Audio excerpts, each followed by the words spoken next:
สำหรับបងប្អូនដែលមិនទាន់ចេះធ្វើនំកាឆាយជ្រុងបងប្អូនអាចសាកធ្វើវិធីនេះបានចំណែកសាច់នំឡើងទន់ល្អមែនតើបងប្អូនពេលដែលយកទៅចៀនណាសាច់នំខាងក្រៅឡើងស្រួយខាងក្នុងទន់ល្មើយឆ្ងាញ់បងប្អូនចារបៀបធ្វើក៏ងាយស្រួលគ្រឿងសម្រាប់ធ្វើស្ករលឹបក្រៀមនេះខ្ញុំដាក់ចំនួនបង្គាក្រៀមអត់មានមិនបាច់ដាក់ក៏បានខ្ទឹមសខ្ទឹមក្រហមស្លឹកកាឆាយ2ខាំកន្លះម្សៅមី1ខាំម្សៅដំណើប1ខាំម្សៅឆា1ខាំខ្ទឹមក្រហមខ្ទឹមសដាក់តាមការចូលចិត្តខ្ញុំបន្តចិញ្ច្រាំឲ្យម៉ត់ហើយដាក់ប្រេងឲ្យក្តៅបន្តឆាខ្ទឹមសខ្ទឹមក្រហមនឹងឲ្យឈ្ងុយមកល្មមហើយខ្ញុំបន្តដាក់ជាមួយនឹងស្ករលឹបក្រៀមនឹងចូលឆាជាមួយឲ្យឈ្ងុយចាពេលដែលឆា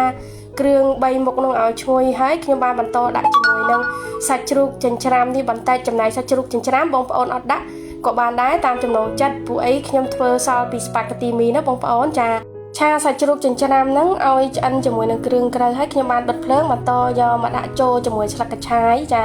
ប្រេងខ្យងកន្លះស្លាបព្រាបាយម្រេចនឹងកន្លះស្លាបព្រាកាហ្វេស្ករបន្តិចអំបិលបន្តិចរ៉ូឌីបន្តិចនិយាយទៅគ្រឿងដាក់ឲ្យដិតទេលៃធ្វើម៉េចឲ្យមកល្មមឡែមពួកឯងញ៉ាំជាមួយទឹកម្ទេសទៀតប្រេងល្ង2ស្លាបព្រាបាយអត់មានប្រេងល្ងដាក់ប្រេងធម្មតាក៏បានបន្តច្របល់ឲ្យសព្វទុកមួយឡែកសិន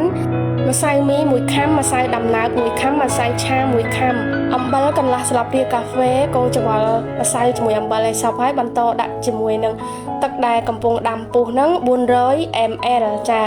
ហើយដាក់វាកូរច្របល់វាបន្តិចដងអញ្ចឹងមកឲ្យវាសព្វខ្ញុំដាក់ទឹកក្តៅនឹងចូលកូរនោះ3ដងបងប្អូនលេខធ្វើម៉េចកូរឲ្យសព្វជាមួយនឹងម្សៅបញ្ជាក់បងប្អូនចំណែកម្សៅបងប្អូនអាចប្រើជាមួយម្សៅខ្សាយក៏បានដែរប៉ុន្តែបទពិសោធន៍ខ្ញុំធ្លាប់ធ្វើនំកាឆាយខ្ញុំប្រើតែម្សៅមីទេបងប្អូនអត់សូវរឹងនិយាយទៅម្សៅមីពេលដែលយើងញ៉ាំអត់អស់ដាក់ខ្លះសេទូតកអីចឹងទៅឬក៏ចៀនឆ្អិនហើយទុកវាចុះត្រជាក់អញ្ចឹងវាអត់រឹងទេបងប្អូនសាច់នំចាហ្នឹងបទពិសោធន៍ខ្ញុំធ្វើបែបហ្នឹងប៉ុន្តែបងប្អូនអាចដាក់ម្សៅខ្សាយជំនួសក៏បានដែរម្សៅដែលលាយជាមួយទឹកក្តៅហ្នឹងក្តៅបងប្អូនយកមកដាក់វាយជាមួយនឹងម៉ាស៊ីនវាយនំបែបនេះតែ3នាទីឡើងសព្វចូលគ្នាជាមួយនឹងសាច់នំហើយស្លឹកកញ្ឆាយហ្នឹងបងប្អូនចាពេលដែលច្របល់ជាមួយនឹងម៉ាស៊ីននឹងសព្វហើយខ្ញុំបន្តយកវែកជ័រហ្នឹងបងប្អូនចំណែកវែកជ័រយើងយកវាមកសកត់ពនគីវាចឹងអត់មានជាប់ទេហើយទុកមួយឡែកសិនទៅខ្ញុំបន្តយកពុម្ពដាក់ប្រេងហ្នឹងបន្តិចលាបប្រេងនឹងខាងហើយនឹងបាតពុម្ពដើម្បីកុំឲ្យវាជាប់បន្ទាប់មកខ្ញុំបន្តយកសាច់នំដែលវាយមិញហ្នឹងដាក់ចូលពុម្ពហ្នឹងចាបងប្អូនមើលអត់ជាប់ទេបងប្អូនធ្វើបែបហ្នឹងងាយស្រួលមែនតើណាតែបើអត់មានម៉ាស៊ីនអាចច្របល់ជាមួយនឹងវែកបងប្អូនពួកអីយើងធ្វើជាមួយទឹកក្តៅកូរម្សៅវាក្តៅហើយខ្ញុំបន្តដាក់ពុម្ពអញ្ចឹងហើយខ្ញុំសកត់ពនសាច់នំហ្នឹងជាមួយនឹងពុម្ពហ្នឹងឲ្យហាប់ណែនបែបហ្នឹងនំកាឆាយជ្រុងនេះក៏មិនគាត់ធ្វើដែរបងប្អូនប្តីខ្ញុំគាត់ថាគាត់ខានញ៉ាំនំកាឆាយយូរហើយនឹងកូនអញ្ចឹងខ្ញុំក៏ធ្វើឲ្យពួកគាត់ញ៉ាំទៅ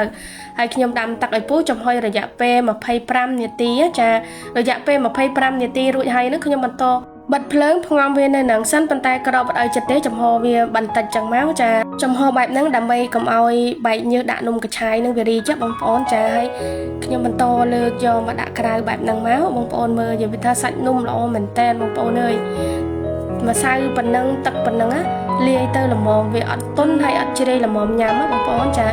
ខ្ញុំទុកឲ្យចុះត្រជាក់ទៅខ្ញុំបន្តយកមកកាត់បែបនេះចំណែកវែកខ្ញុំនេះកាត់នំកាឆាយហ្នឹងអត់ជាប់ទេបងប្អូនព្រោះអីវែកហ្នឹងបងប្អូនសម្រាប់ប៉ននំប៉នអីឲ្យវាហាប់ណែណោះចាហើយបើបងប្អូនអត់មានវែកដូចខ្ញុំអញ្ចឹងបើសិនជាបងប្អូនចង់សាកធ្វើកំបិតបងប្អូនអាចស្របជាមួយថង់កាត់នំកាឆាយជ្រុងហ្នឹងអត់ជាប់ទេបងប្អូនអត់ចាំបាច់លាបប្រេងលាបអីទេហើយបងប្អូនមកសាច់នំខ្ញុំវាទន់ល្អមែនតើល្មមហ្មងបងប្អូនហ្នឹងវានៅក្តៅតិចផងប៉ុណ្ណឹងតែវាចុះត្រជាក់ទៅវារៀងរឹងដែរប៉ុន្តែមិនរឹងកជ្រឹះណាបងប្អូនរឹងញ៉ាំទៅរបៀបទន់មានជាតិឆ្ងាញ់ហ្មងចាបងប្អូនមកសាច់នំល្អមែនតើម្សៅ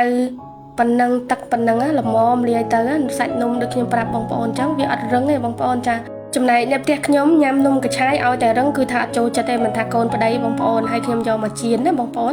ចៀននេះបងប្អូនលេតាមនឹងទៅបងប្អូនចង់ក្រៀមខ្លាំងឬក៏ក្រៀមល្មមតាមចំណូលចិត្តទេហើយមកសាច់នំខ្ញុំល្អមែនតើបងប្អូនខាងក្រៅវិញឡើងស្រួយខាងក្នុងសាច់នំទន់ឆ្ងាញ់ណាបងប្អូនអើយវាមិនទន់តែឡែណាបងប្អូនទន់របៀបញ៉ាំទៅមានជាតិឆ្ងាញ់ហ្មងសម្រាប់ខ្ញុំទៅនេះញ៉ាំទឹកម្ទេសធម្មតាហ្នឹងដាក់លាយជាមួយទឹកខ្ទឹមជ្រក់មួយវែកហើយនឹងទឹកស៊ីអ៊ីវបន្តិចកូរច្របល់ឲ្យសព្វហើយបងប្អូនចាអាចញ៉ាំបានហើយនំកាឆាយទម្លាប់អ្នកផ្ទះខ្ញុំញ៉ាំបែបហ្នឹងបើបងប្អូនចង់សាកធ្វើបងប្អូនលេធ្វើទឹកត្រីតាមចំណូលចិត្តបងប្អូនចង់បានរសជាតិរបៀបខ្មែរយើងបងប្អូនចាតាមចំណូលចិត្តទេ បងប្អូនពេញចិត្តអាចសាកធ្វើបានធ្វើអីតែមិនសាកអត់ដឹងរសជាតិទេបងប្អូនចាបើមានពាក្យសម្ដីមិនច្បាស់ត្រង់ណាអធិស្ឋានផងអរគុណច្រើនជម្រាបលា